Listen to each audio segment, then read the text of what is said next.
Before the coming of the gods, aboleths lurked in primordial oceans and underground lakes. They reached out with their minds and seized control of the burgeoning life forms of the mortal realm, making those creatures their slaves. Their dominance made them like gods. Then the true gods appeared, smashing the aboleth's empire and freeing their slaves. Aboleths have never forgotten. I wish I was a monster. That would be cool. Hold on. Did you hear that? I wish I could marry a monster. Is that legal? Oh shit. It's the Monster Maniac.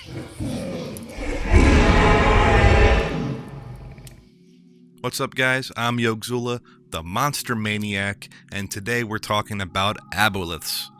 Starting with what it is, what they're capable of, where they're found, and what you can do to add some aboleths to your campaign, or just one.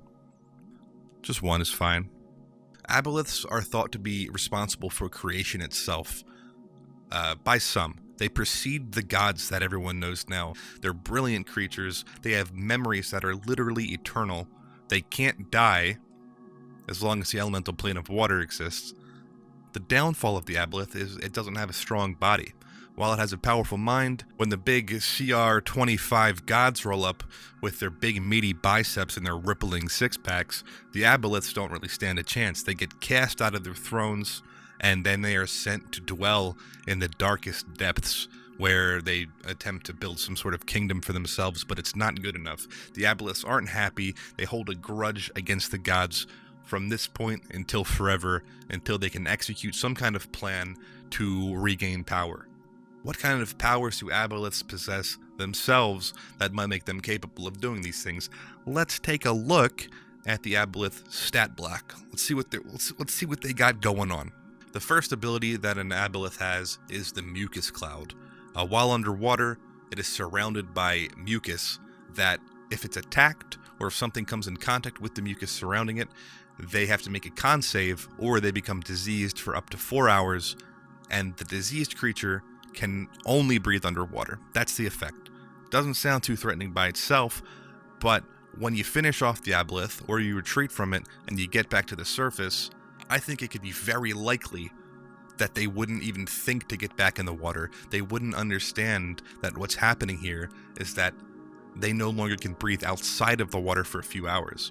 So they might stay on land trying every other solution, trying to do CPR, they might try to cure wounds, or Greater Restoration. Greater Restoration would do the trick. If you have Greater Restoration, you lucked out. If you don't, and you don't think to get back in the water, you could just suffocate to death. Congratulations, you just defeated an aboleth, and now you're flopping around on the beach like a fish, unable to breathe, helpless, and then you die. Not a death befitting a hero. The next ability is Probing Telepathy. If a creature communicates telepathically with the aboleth learns the creature's greatest desires if the aboleth can see the creature. Now, this is a big one, because this is kind of the bread and butter of how an aboleth manipulates people, because it's got a 120-foot range telepathic connection it can create with any creature. So it might speak to them, and if they speak back, then it's all over. Because then the aboleth learns what their greatest desires are, tries to pander to them, and that's how it gets them. That's how it's going to get you. That's how it gets its fingers in your pockets. Now, beyond those passives, it's got your base. It can multi-attack up to 3 times, and every time it hits a creature, it needs to make a DC 14 Constitution saving throw or become diseased.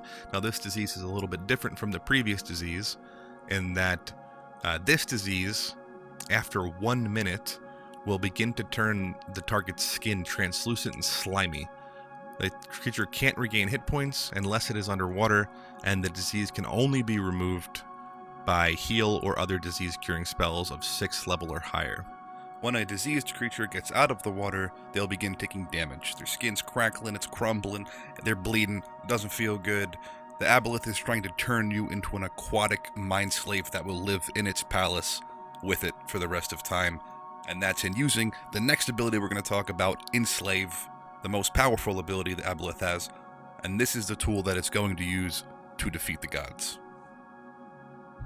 When an aboleth has got you enslaved, you are completely out of control. You can't do anything, and it will communicate with you telepathically at any distance that it wants.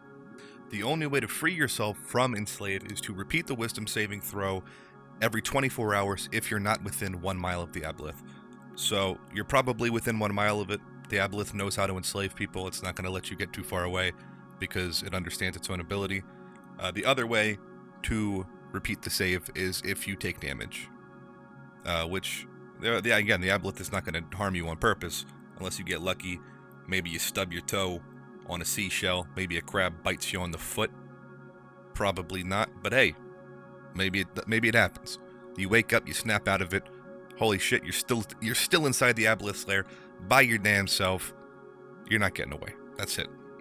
Enjoy your new life as a mind slave, because it's the only life you're ever going to know again. Just pray for death to come and save you from it sooner than later. So with what we know about the aboleth is that it's a badass. As with most badass creatures, it's got a set of legendary actions. It has 3 of them. The first one being detect, it lets it make a perception check. The second one being tail swipe, it just makes an attack with its tail.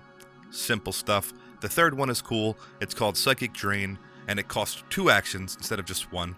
And it allows the aboleth to suck the life force out of one creature that it has charmed, dealing 3d6 psychic damage and healing for that same amount. So, what's it look like to fight an aboleth? What's it going to look like to be inside of an aboleth's lair and battling one? First point that needs to be noted is that you're always going to be fighting it in its lair, unless you can think of a way to trick it to come out. It's a smart guy. Dang, your brother's smart!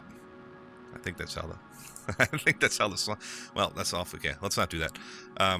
You're going to be fighting an aboleth in its lair. What does a combat scenario look like? First of all, the most important thing is that the aboleth is never going to be alone. You're not going to be dealing with just an aboleth. You're going to be dealing with almost every creature within the same vicinity of the aboleth, because it's had plenty of time to turn them into its mind slaves. So an aboleth, for all intents and purposes, has most likely amassed an army of aquatic mind slaves. And not only can an aboleth have an army beneath the water, it could have made an army above the land as well.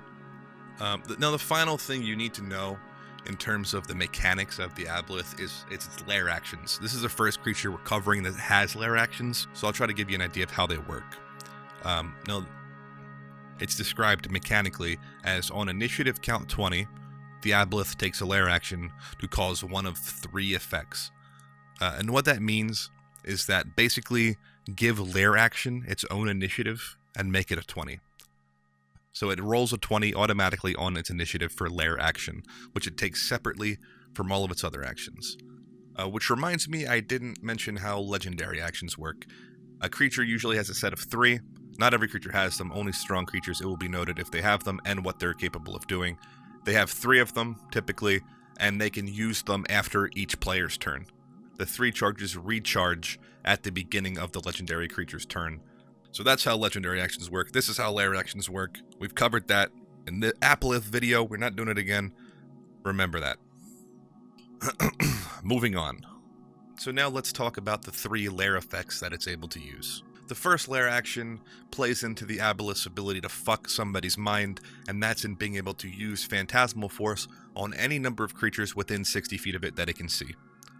That's incredibly powerful.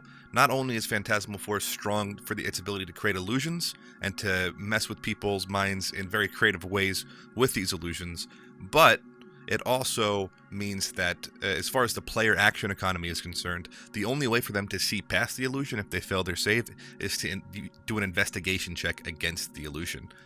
So using an entire action to do that check, that's a big deal when you're fighting a boss, having to spend an action just to break free of an illusion effect.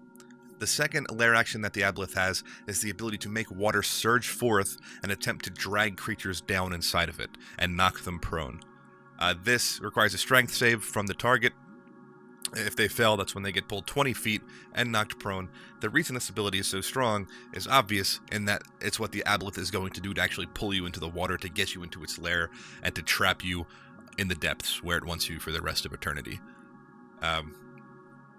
Of course, there needs to be water around for him to use this ability, but there's always going to be water around an aboleth. The way I think of this ability is that you're standing on the beach, the Aboleth has tricked you to come in close enough, then he scoops you up, and he drags you down under, and then he makes you his mind slave, and then that's a wrap. So that's an essential tool for the Aboleth to have in order to do his thing. The third and final lair action is that the Aboleth can target any number of creatures within 90 feet of it, and the target must succeed on a wisdom save or otherwise take 2d6 psychic damage. Again, strong enough. This is a pretty basic ability.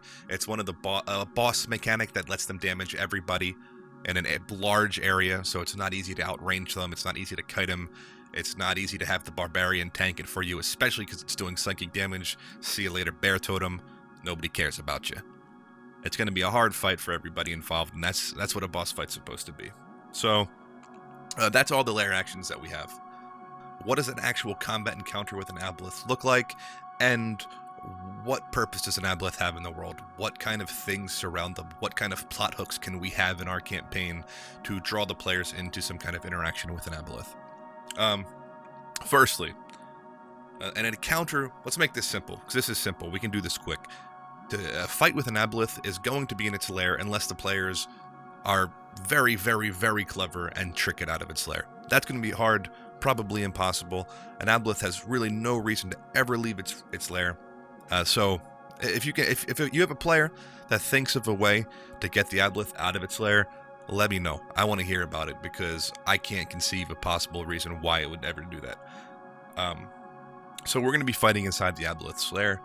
When it's in its lair, it's going to know the layout of the terrain. It's going to be weaving through tunnels. It's going to have an army of bodyguards. And this is the most important point of the Aboleths, not just how you're going to fight it, but also what it's doing inside of the world. It is amassing an army. What kind of army? What kind of creatures might it have convinced to join it? Not convinced, but even enslaved. Well, let's talk about that. Now, you got a Aboleth, an intelligent creature with the ability to mind control something that has existed for thousands of years, and it has to come up with a way to gain power.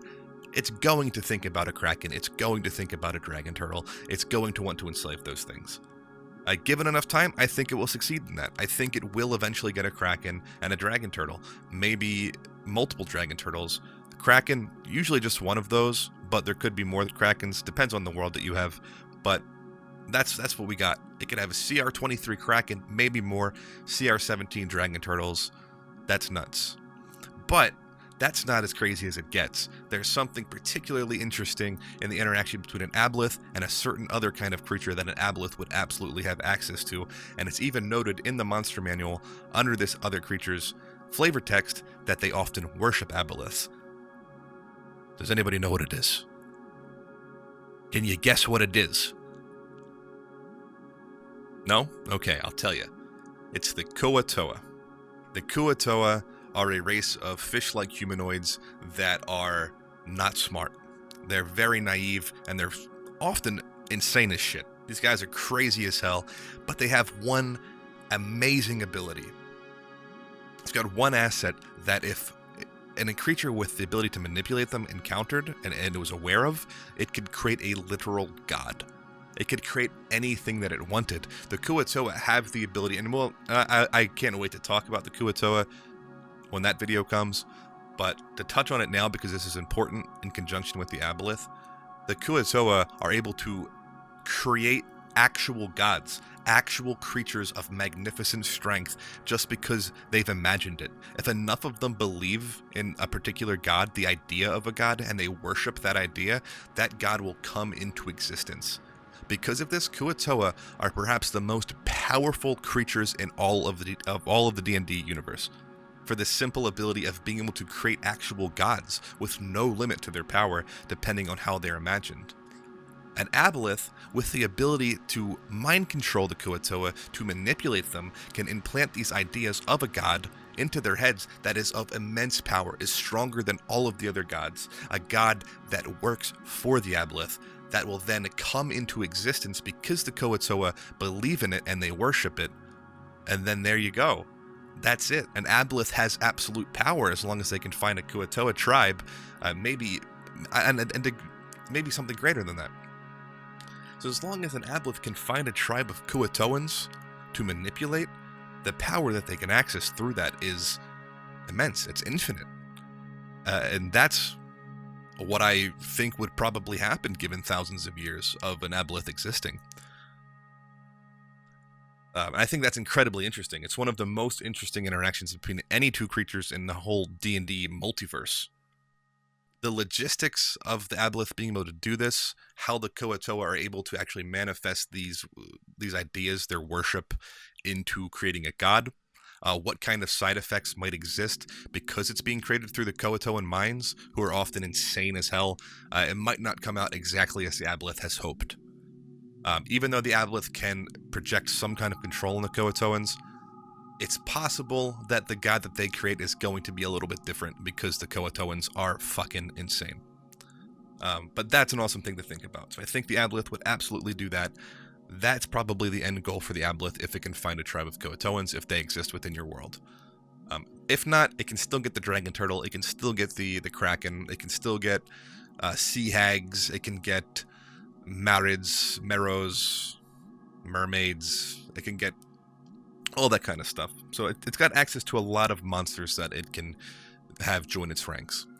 And aside from monsters, it also has the ability to manipulate and enslave humanoids, civilized races of people. It's within reason that entire towns along coastal regions have been controlled by aboleths already. There are places in the world that aboleths have control of.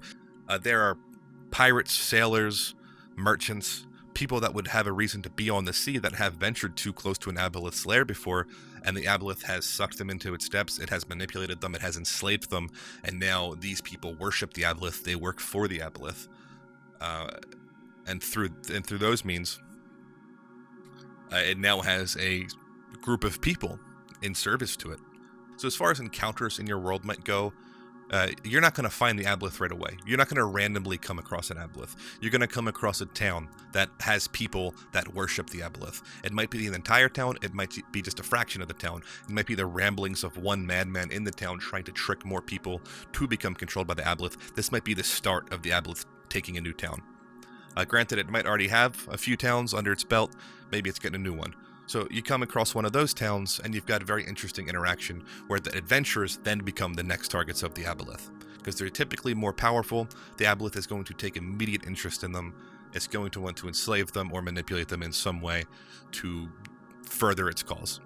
You might also come across a crew of pirates that is sailing around that has already been manipulated by the aboleth that then want to capture strong creatures, perhaps strong adventurers, and bring them to the aboleth so that the aboleth can then manipulate them as well or enslave them to further the size of its army or the reach of its power. I think the most interesting way to encounter an aboleth is to first encounter something that the aboleth has mind controlled or manipulated, and then work from there. That's going to be the tip of the iceberg in your plot hook. And it can start small and then lead to something big. It can start with one guy and then you follow that rabbit hole down into an entire town that has been possessed. But that's it. That's a wrap for the aboleth. There's not a whole lot of stuff that the aboleths are doing. They have one singular goal, and it's a goal that I think they can achieve. Absolutely. It could be your entire campaign can be based around this creature because its abilities are so powerful. So consider that. At least have an aboleth somewhere in the world doing something, because it's a very cool creature to have. It's only a CR10 creature, so it's not out of reach of a lot of adventuring parties. Depending on the plot hook of the aboleth and depending on where its lair is, how much strength it's amassed, and how you approach fighting it, it can be a really interesting and rewarding fight. There's a lot of emphasis on the kraken as the most powerful monster that lives out at sea. But I don't think that's true. It has, in terms of physical body strength, it is the most powerful, but the aboleth has reached far beyond what a kraken is capable of. Krakens will work for the aboleth. They belong to the aboleth. Everything belongs to the aboleth. As for my rating out of 10 toads, an aboleth gets a solid 10 out of 10. First creature to get the 10 out of 10, thematically speaking, and mechanically speaking, aboleths are doper than hell. They deserve it. Not a single toad less than 10. That's my final answer. Thank you guys for watching. If you want to follow from A to Z every D&D monster, hit that sub button. We're going to be doing angels next time. Let me know what you guys think about the aboleth in the comments if I missed anything, or if you disagree with my rating, what you'd be out of your mind to do. You can do so down there. Thanks for watching. I'll catch you guys next time.